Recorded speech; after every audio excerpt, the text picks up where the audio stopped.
नारायण नारायण नारायण नारायण। श्री राम जय राम जय जय राम, श्री राम जय राम जय जय राम, श्री राम जय राम।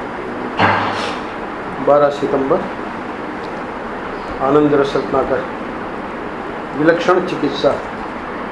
आज का पृष्ठ है मुक्ति स्कंद से 70, 71, 72, 73, 74, 5 पृष्ठों में से। तो वहाँ प्रसंग है, मूल प्रसंग में ठाकुर जी के पिता, भगवान कृष्ण के पिता वसुदेव।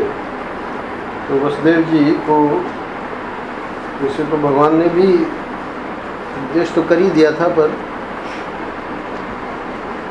पुत्र के कहने से ज्ञान नहीं हो पाया। भगवान का भी यही संकल्प था कि किसी संत के माध्यम से इनको ज्ञान हो। तो फिर नारद जी को प्रश्न करते हैं। नारद जी वसुदेव जी को नव योगेश्वर का उपाख्यान, तो नव योगेश्वर का जो सुनाया है नारद जी ने वसुदेव जी को, तो वो प्रसंग वहाँ मुक्ति स्कंद में 11वें स्कंद में शुरू में ही है। वहाँ पर राजा निमि के दरबार में उनका नौ योगेश्वरों का आगमन होता है। उनको आदर, राजा उनका आदर और सत्कार करते हैं। और फिर जो सत्संग होता है उसमें अनेक प्रश्न राजा ने किए, और जो उनके प्रश्न हैं उनके एक एक करके नौ के 9 ने एक एक प्रश्न का उत्तर दिया है। तो उनका प्रश्न है कि आत्यंतिक क्षेम क्या है। नारद जी सुना रहे हैं वसुदेव जी को। तो जो उत्तर दिया आत्यंतिक क्षेम का, आत्यंतिक क्षेम का अर्थ किया महर्षि ने परम कल्याण। परम कल्याण जो है उसमें महर्षि ने जो कवि, नव योगेश्वर में जो कवि नाम के योगेश्वर थे, उन्होंने जो इसका उत्तर दिया है उसमें जो श्लोक है उस श्लोक की व्याख्या ही आज के पृष्ठ में है।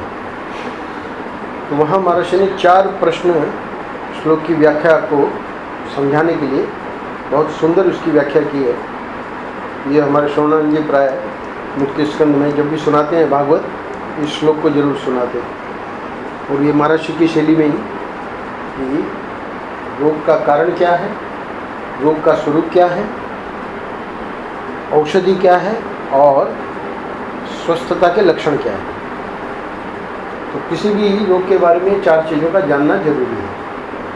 अत्यंतिक क्षेम यानी परम कल्याण किसमें है, ये तो राजा का प्रश्न था, पर जो कवि ने उत्तर दिया उसमें उनकी जो शैली थी उत्तर देने की, वो ये थी कि आत्यंतिक क्षेम जो है वो तो अंत में जब स्वस्थता का लक्षण बताएंगे तो वहाँ महर्षि व्याख्या करेंगे कि मोक्ष।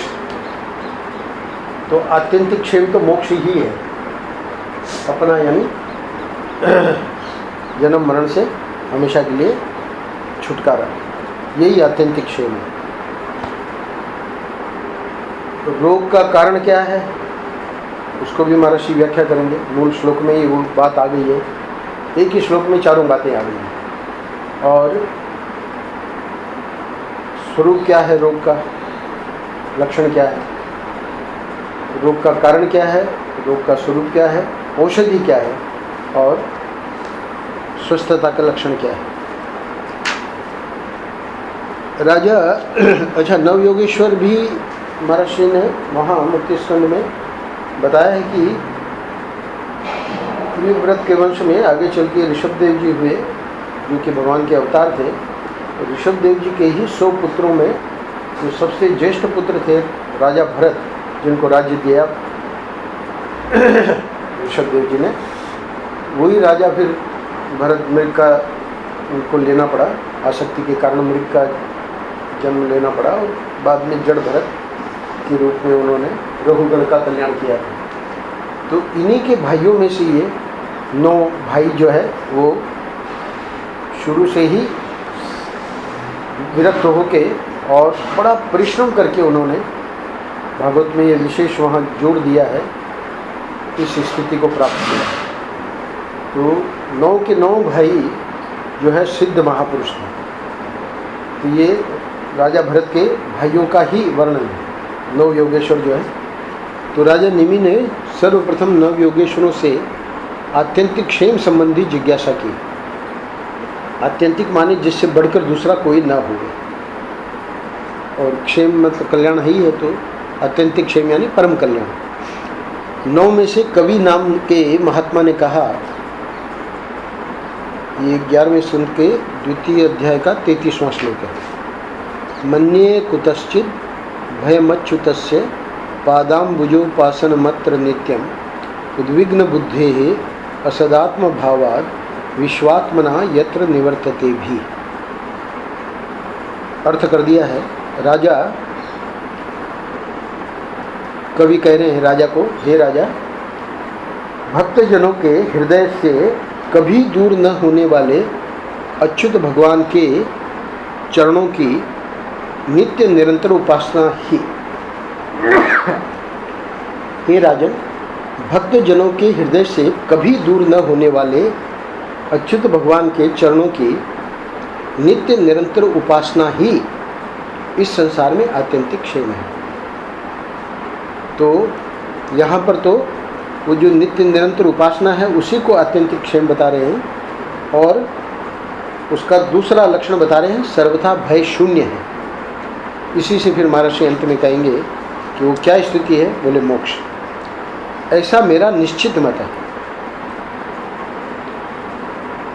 देह गेह एवं तुच्छ असत पदार्थों में अहमता एवं ममता हो जाने के कारण जिन लोगों की चित्त वृत्ति उद्विग्न हो रही है, उनका भय भी इस उपासना से पूर्णतया निवृत्त हो जाता है। तो औषधि इतनी जबरदस्त है क्या? भगवान के, अच्युत भगवान के चरणों की नित्य निरंतर उपासना। अच्युतस्य पादाम्बुज उपासना अत्र नित्यम। नित्यम शब्द देखें, है ना, नित्य निरंतर उपासना को, वो जो है ये अचूक औषध है। क्यों? क्योंकि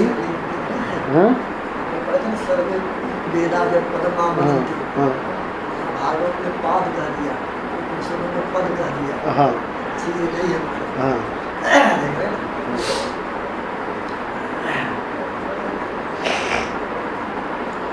तो कह रहे हैं कि ये जो भगवान के चरण हैं, पाद, उनकी नित्य निरंतर उपासना ही इस संसार में आत्यंतिक क्षेम है। वहाँ वेदांत में कहेंगे सर्वे वेदा यत् पद मामनन्ति, यहाँ पद कहेंगे। तो यहाँ चरण जो है भगवान के, उनकी उपासना। अच्छा, अब महर्षि अपनी इस श्लोक की व्याख्या में अपनी शैली में, कभी किसी को बताना हो तो नंबर 1 रोग का कारण क्या है, नंबर 2 रोग का स्वरूप क्या है, नंबर 3 रोग की औषधि क्या है, तथा नंबर 4 रोग निवृत्ति का लक्षण क्या है। ये 4 बातें बतानी चाहिए। तो महात्मा कवि 4 बात बताते हैं, यानी इसी श्लोक में 4 बातें हैं। क्या? संसार के जीव के रोग का कारण क्या है? बोले असद आत्म भावात्,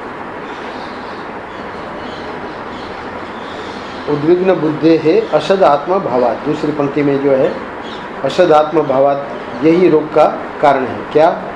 असत वस्तु में आत्मभाव होना, यह कारण है। जो चीज़ है ही नहीं, जो चीज़ है ही नहीं, मरने वाला है, धोखा देने वाला है, क्षण क्षण बदलता जा रहा है, और उसी पर भरोसा करके उसी को मैं मेरा मानकर तुम बैठ गए, तो दुख ही मिलेगा। अब ये जो पंक्ति है महर्षि की, ये बहुत महत्वपूर्ण है भक्ति की दृष्टि से भी, वेदांत की दृष्टि से भी। क्योंकि भक्ति में इसको भगवान की लीला माना है। तो भगवान की लीला जो है, तो वो तो एक खेल है उनका, तो खेल को सच्चा मान लेना है ना। ये तो असत में सत्य बुद्धि कर लेना है। वेदांत में तो इसको असत का ही है। तो असत वस्तु में आत्मभाव होना, यहाँ असत आत्मभावात यानी आत्मभाव हो गया किसमें? तो महर्षि आगे बता रहे हैं कि यह जो परिच्छिन्न स्थूल सूक्ष्म कारण देह को अर्थात शरीर मन आदि को जिसे तुम मैं मेरा करके बैठे हुए हो, यह असत है माने दुष्ट है। इनका कोई ठिकाना ही नहीं है कि कब चले जाएंगे। यही रोग का कारण है। उनके अभी साधु भाई थे अहमदाबाद में, है ना, तो कहाँ ठिकाना है इसका? उनकी बहन जी बड़ी बेचारी दुखी है, वो वही है। इस प्रकार की जो घटना घटती है, महर्षि यहाँ स्पष्ट कह रहे हैं कि ये जो परिच्छिन्न स्थूल सूक्ष्म कारण देह को तथा शरीर मन आदि को जिसे तुम मैं मेरा करके बैठे हुए हो, ये असत है माने दुष्ट है। इनका कोई ठिकाना ही नहीं है कि कब चले जाएंगे। यही रोग का कारण है। शरीर माने मृग जो है, हाँ। शरीर माने दुष्ट है। हाँ, दुष्टता का बोध है। ये का आत्मा अनुगत है ना। हाँ, दुष्टता का पता चल जाए तब का जो होती माता ने इसको माया है ना, तो माया में 5 शक्ति है। सृष्टि स्थिति और उपसंहार। सृष्टि करना, स्थिति करना, उपसंहार करना, ये 3 शक्तियाँ सबको पता है, ब्रह्मा विष्णु महेश। और निग्रह शक्ति जो माया की है वो फंसाती है। अनुग्रह शक्ति जो है उसमें फिर ये बोध होता है कि ये दुष्ट है। तो अनुग्रह शक्ति कब काम करेगी? जब निग्रह शक्ति जो माया की है उसमें से हमको छूटने का हमारा प्रयत्न हो। तो वो प्रयत्न किसी का है नहीं। क्योंकि महर्षि को पूछा गया कि भगवान का दर्शन हो जाए उसी वक्त मुक्ति हो जाती है, ज्ञान हो जाता है, अथवा कालांतर में ज्ञान होता है? तो महर्षि ने बताया कि न तो भगवान के दर्शन के समय में ज्ञान होता है, न कालांतर में ज्ञान होता है। ज्ञान तो तब होता है जब ज्ञान की जिज्ञासा हो। तो जिज्ञासा का ही हो, तो जिज्ञासा नहीं है तो कुछ बनना नहीं है। इसलिए निग्रह शक्ति जो है वो फंसाती है। तो ये जो दुष्ट समझ नहीं, यानी कोई भी कुछ भी कहीं भी हमारे हो जाए तो इतना हमारा ख्याल उस पर जाता है कि वो दुष्ट है इसका तो पता ही नहीं। उसी को संभालो भाई, ये हो गया। 7-8 दिन पहले ब्लेड हमको लग गई, ब्लेड लग गई तो अब उसके लिए वो एंटीबायोटिक ऑइंटमेंट भी आ गया है ना, वो बैंडेड भी ले आए। तो उसको कैसे क्योंकि पूरा का पूरा उपचार कहीं कुछ हो न जाए। वो जो है वैराग्यवान महात्मा, वो निर है, घाव है, उसमें कीड़े पड़े हैं, कितने कीड़े आपस में बिलबिला रहे कि मैं घुसूँ, कोई कीड़ा नीचे गिर गया तो वो बड़े प्यार से वो कीड़े को उठा के तो बोले ये क्या लीला हो रही है? महात्मा को पूछा, बोले भाई ऐसा है जैसे माँ है तो माँ, बच्चा भूखा है और माँ तो अभी रसोई बना रही है ना, और वो बच्चा भूखा है तो उसको दे देती है कि भाई चलो ले लेते, खा ले। तो ऐसे ही ये बेचारे जो हैं है ना, सब लगे हुए हैं वो गिर गया तो ठीक नहीं है, उसको भी मिलना चाहिए। यानी ऐसी स्थिति वाले महापुरुष हुए हैं तो हम कह सकते हैं कि ये शरीर दुष्ट है।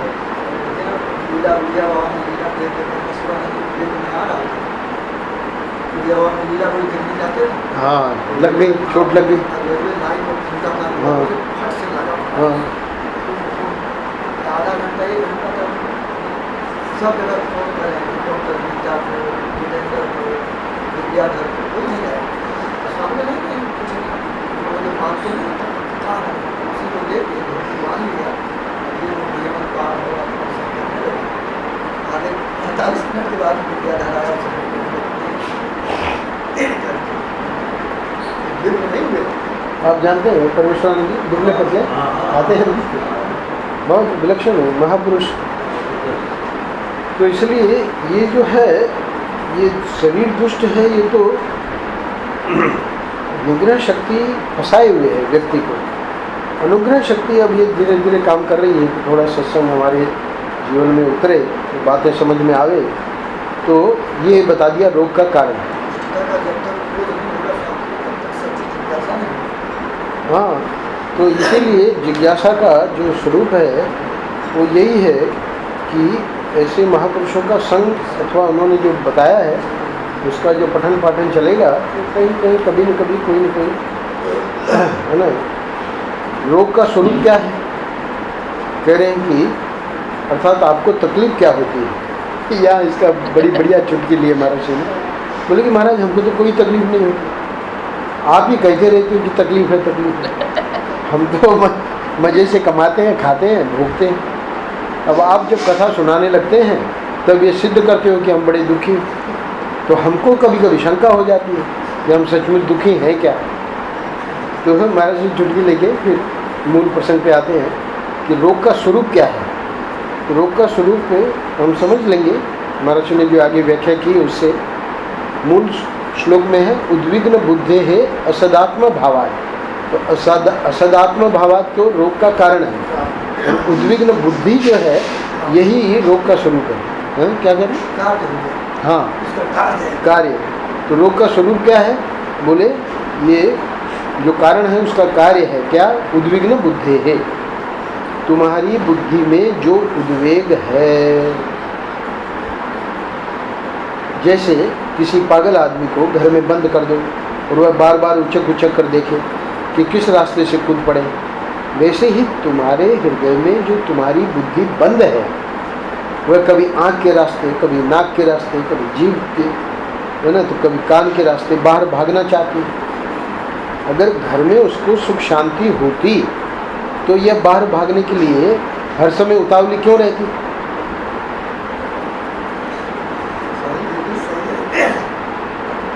देखा स्वामी रामानंद कमरे में आराम से बैठे थे,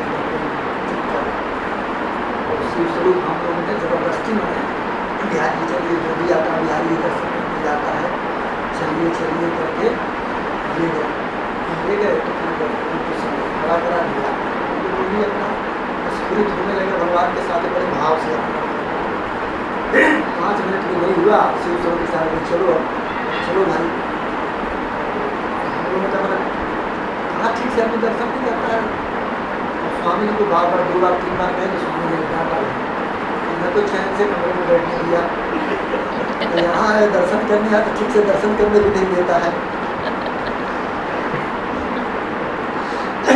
बुद्धि आई ना, अरे इसके ऊपर कारण की निवृत्ति होने के बाद असदात्म भाव नहीं जहाँ भी है वहीं मैंने वो।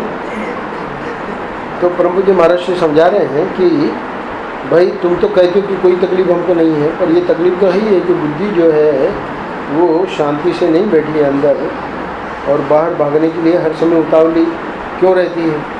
कल ही सुना रहे थे श्याम जी रचना, है ना, कोई ऐसी ये मतलब है, ऐसे बड़ी बड़ी एजेंसियां हैं आजकल, आपको यहाँ घुमा देंगे, वहाँ घुमा देंगे, ये कर देंगे, वो कर देंगे, है ना।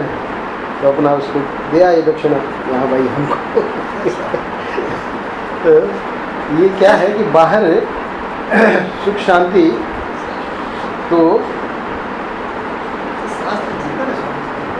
हाँ कह रहे हैं कि हमारी बुद्धि बंद है हृदय में, तो वो कहाँ बंद है? वो तो जैसे पागल आदमी ऊंचे ऊंचे कर देखे कि किस रास्ते से कूद पड़े, है ना, वैसे ही ये कभी आँख के, नाक के, जीभ के, कान के रास्ते बाहर भागना चाहती है।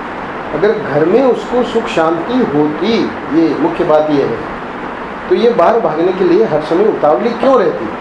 छोड़ो ये क्या एजेंसी चलती रहती है ना, उनका धंधा है, हम क्यों उसमें फंसे?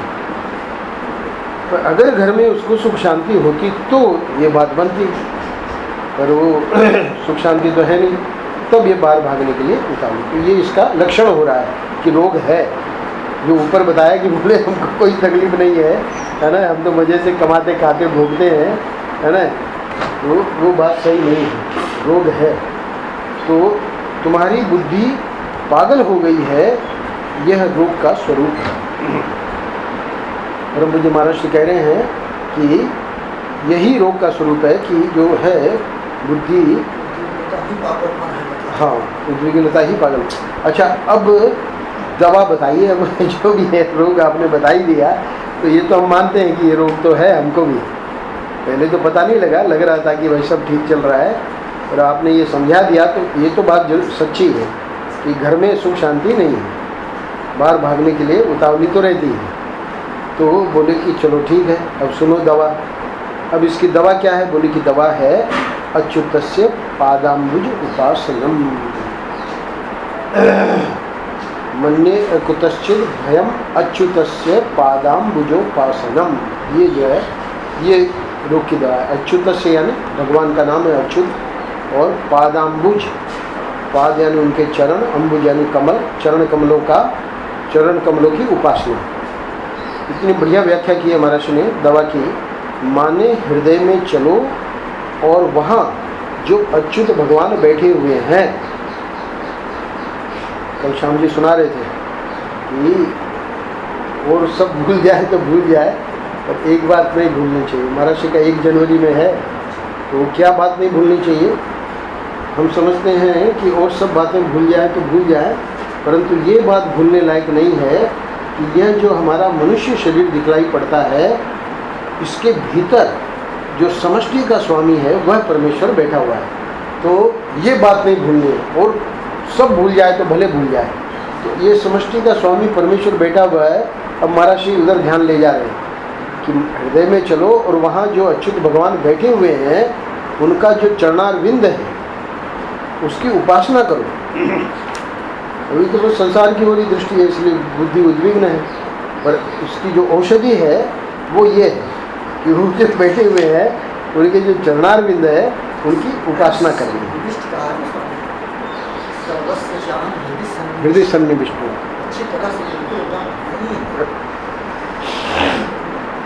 उसकी उपासना करो, माने भगवत भाव में स्थित हो जाओ। बोले उपासना करो, समझ में नहीं आई बात। तो यानी ये जो संसार भाव में हम लोग स्थित हैं वो कटना चाहिए। इसलिए कल के प्रश्न में आया कि बुराई छोड़ने के लिए अच्छाई को पकड़े। तो भक्ति तो हमें अभ्यास करके शास्त्र संप्रदाय के अनुसार गुरु से सीख करके अपने जीवन में कसकर बैठाने की है। इसलिए उसको छोड़ दोगे तो दूर हो जाएगी, फिर बुराई तो पहले से ही जीवन में बैठी है। तो इसलिए इसको तो करना पड़ेगा। तो वो क्या करें? बोले उसको दृढ़ता से छोड़ना है। किसको? बुराई को, संसार को। तो संसार को तो दृढ़ता से छोड़ना पड़ेगा और इसको कसकर पकड़ना पड़ेगा। तो इसलिए महाराज जी कह रहे हैं कि भगवत भाव में स्थित हो जाओ। ये जो उद्विग्न बुद्धि हो रही है तो उसको, इसका जब स्वाद लगेगा ना, इधर का हमने स्वाद दिया नहीं, संसार की जो क्षणिक चीज़ें हैं इनका स्वाद में हम लोग अभ्यस्त हैं, मतलब इसमें अभ्यास है हमारा। तो इसलिए इधर एक बार इसको स्वाद मिल जाएगा तो ये छोड़ेगी नहीं बुद्धि। तो इसलिए कह दिया कि औषधि तो यही है कि वो जो हमारे हृदय में ठाकुर जी हैं उनके जो चरणारविंद हैं उनकी उपासना, मतलब भगवत भाव में स्थित हो जाओ। बोले कैसे होंगे? बार बार वो तो उधर ही जा रहा है मन। तब समझा रहे हैं तुम्हारे हृदय में जो कोमल कोमल रस सुगंधित असंग भगवत पदारविंद हैं उनको पकड़ो।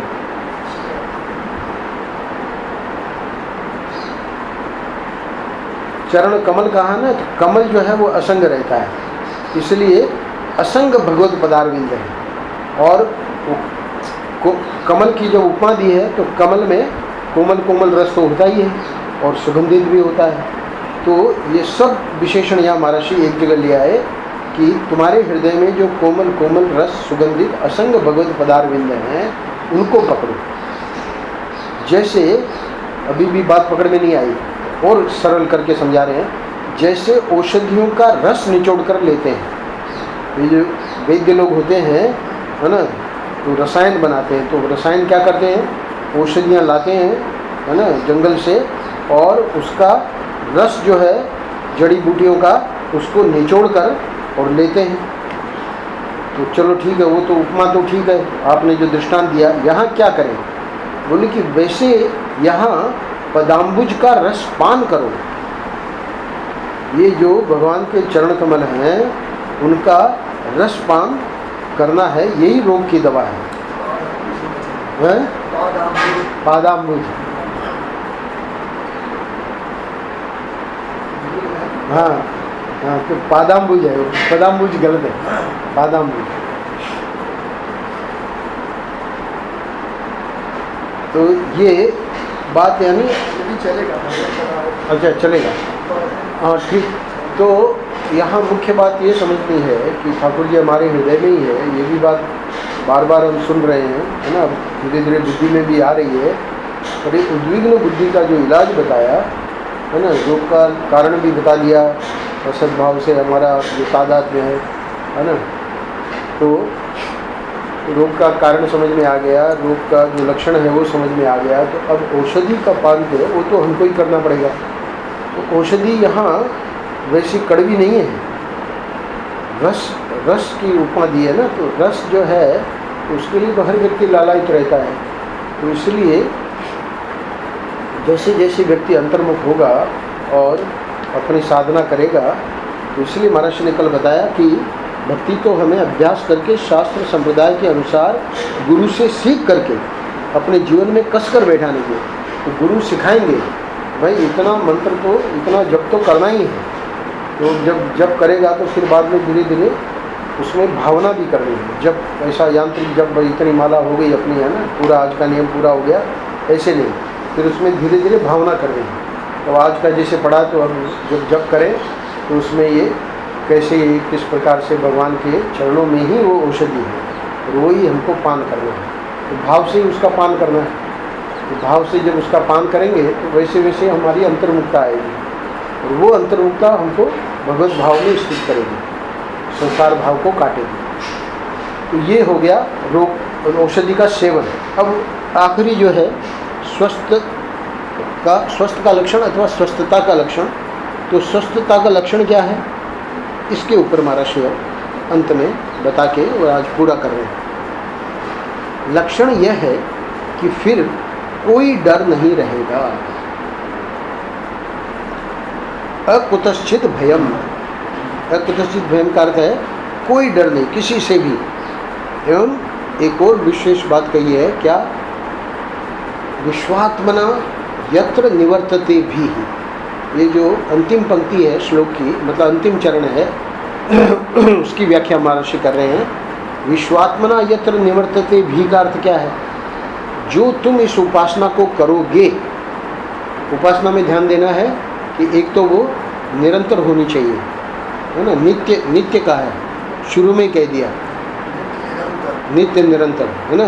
तो नित्य निरंतर जो उपासना हमारी होगी, तो महर्षि कह रहे हैं कि सर्वात्मना भय की निवृत्ति हो जाएगी। हाँ, नित्य पाठ हो गया, आप आ गए सुबह, पाठ हो गया। और निरंतर का मतलब उसका फिर उसमें जो हमने लिया उसका चिंतन चलना, वो हो गया निरंतर। शाम जी को मैं बता रहा था, वो आता है ना शुभम करके लड़का, कभी कभी आप भी प्रश्न करते हैं, पुजारी तो जाता है भागवत पढ़ने, उड़िया बाबा में कोई है महात्मा।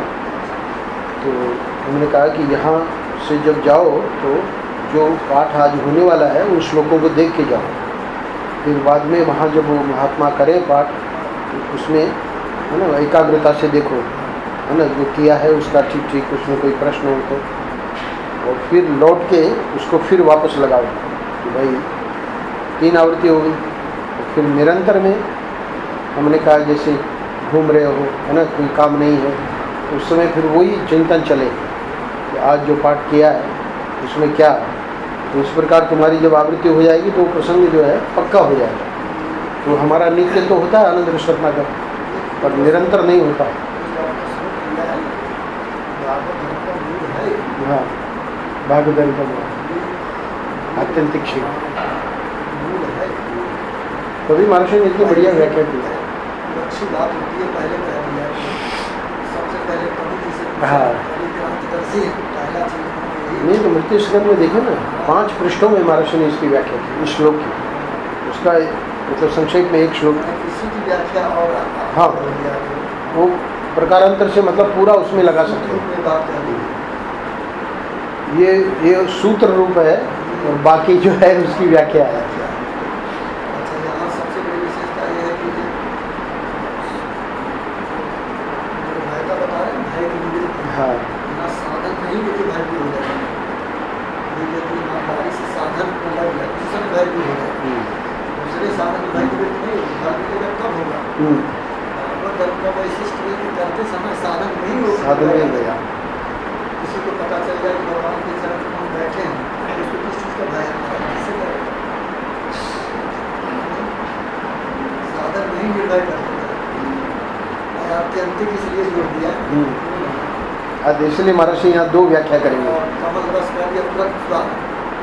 तुरंत स्वाद में वही है, भाई वही हो गया तो क्या तुरंत स्वाद तो मिल ही रहा था मेरे भाई को।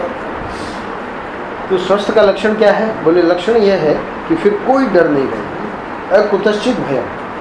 तो दो है भय के बारे में, इसी एक ही श्लोक में दो जगह है। एक तो शुरू में अकुतश्चित भयम और अंत में विश्वात्मना यत्र निवर्तते भी यानी भय।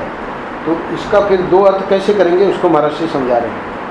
अकुतश्चित भयम में विश्वात्मना यत्र निवर्तते भी, जो तुम इस उपासना को करोगे तो सर्वात्मना भय की निवृत्ति हो जाएगी।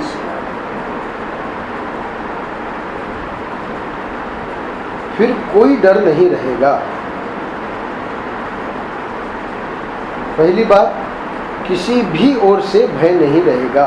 अकुतश्चित भयम का अर्थ है किसी भी ओर से भय नहीं रहेगा। वो क्या है? भगवान का प्रतिज्ञा है ना कि जो मेरे शरण में आता है तो मैं उसको सबसे निर्भय करता हूं। हाँ, वो क्या है श्लोक? वहाँ उसका दो अर्थ किया है मूल श्लोक का, शरणागति के श्लोक का। तो वहाँ भी संस्कृत की वो विशेषता है, तो दोनों अर्थ उसमें आ रहे हैं। तो कह रहे हैं कि फिर कोई डर नहीं रहेगा, यानी कि किसी भी ओर से भय नहीं रहेगा। दूसरी बात है, संपूर्ण रूप से भय की निवृत्ति हो जाती है। हाँ, तो जो दूसरी बात है वो तो मतलब उससे तो फिर पूरा समाप्ति हो गया, जन्म मरण का चक्र ही खत्म हो गया। संपूर्ण रूप से भय की निवृत्ति हो जाती है, अर्थात मोक्ष हो जाता है। तो वो तो अत्यंतिक क्षेम में कवि को बताना ही था, पर ये जो अकुतश्चित भयम है ये मुख्य है, मतलब अपने व्यवहार में कि किसी भी ओर से भय नहीं रहेगा, कोई डर नहीं रहेगा। इस प्रकार बुद्धि के पागलपने के रोग की निवृत्ति के लिए अच्युत के पादाम्बुज की उपासना ही वास्तव में आत्यंतिक क्षेम है। ये हो गया आज का पृष्ठ। अब वो निरंतर चलना है, उसके लिए शाम में बताएंगे क्या।